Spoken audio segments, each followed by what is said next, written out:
नमस्कार, मैं हूं श्वेता झा और आप देख रहे हैं आज तक। इस वक्त की बड़ी खबर, शीला दीक्षित के बयान पर कांग्रेस में दो खेमे बन गए हैं। कुछ नेता शीला के दिल्ली में बीजेपी की सरकार बनाने की बात का स्वागत कर रहे हैं, तो वहीं कुछ इसका विरोध कर रहे हैं। दिल्ली की पूर्व मुख्यमंत्री शीला दीक्षित ने बड़ा बयान दिया है। शीला दीक्षित ने कहा है कि अगर मौजूदा हालात में बीजेपी दिल्ली में सरकार बनाती है तो अच्छी बात है। शीला ने कहा है कि आज के हालात में किसी भी पार्टी का एमएलए चुनाव नहीं चाहता है। आम आदमी पार्टी के बीजेपी पर विधायकों की खरीद फरोख्त के लगाए इल्जाम पर शीला दीक्षित ने कहा कि आरोप हमेशा लगते हैं। आपको दिखाते हैं कि मतीन अहमद और मुकेश शर्मा का इस पूरे विवाद पर क्या कहना है।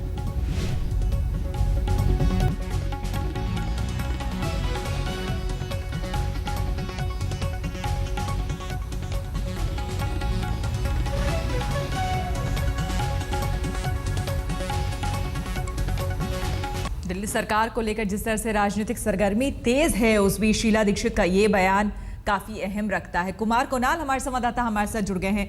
कुणाल, साफ तौर पर मतीन अहमद को भी सुना और बाकी हमने एमएलएस को भी सुना। कोई भी कांग्रेस का नेता, मतलब साफ तौर पर अगर हम कहें तो दो फाड़ नजर आ रहा है इस वक्त कांग्रेस में, और निजी बयान शीला दीक्षित के बयान को बताया जा रहा है।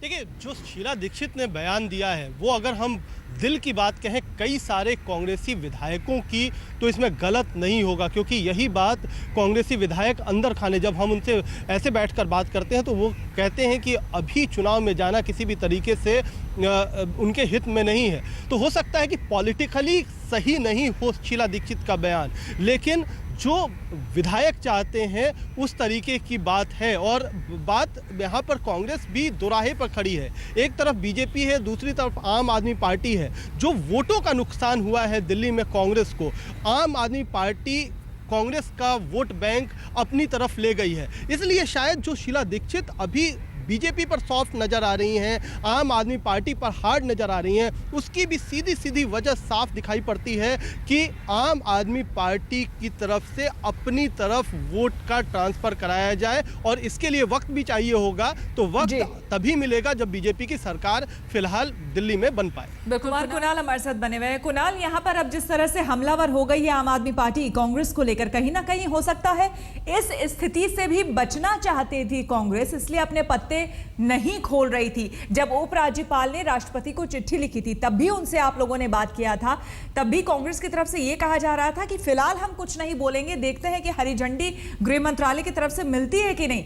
लेकिन कांग्रेस की तरफ से, खास करके शीला दीक्षित जैसे कद्दावर नेता की तरफ से इस तरह का बयान आना, कांग्रेस बैकफुट पर नजर आ रही है और अब आम आदमी पार्टी हमलावर हो गई है।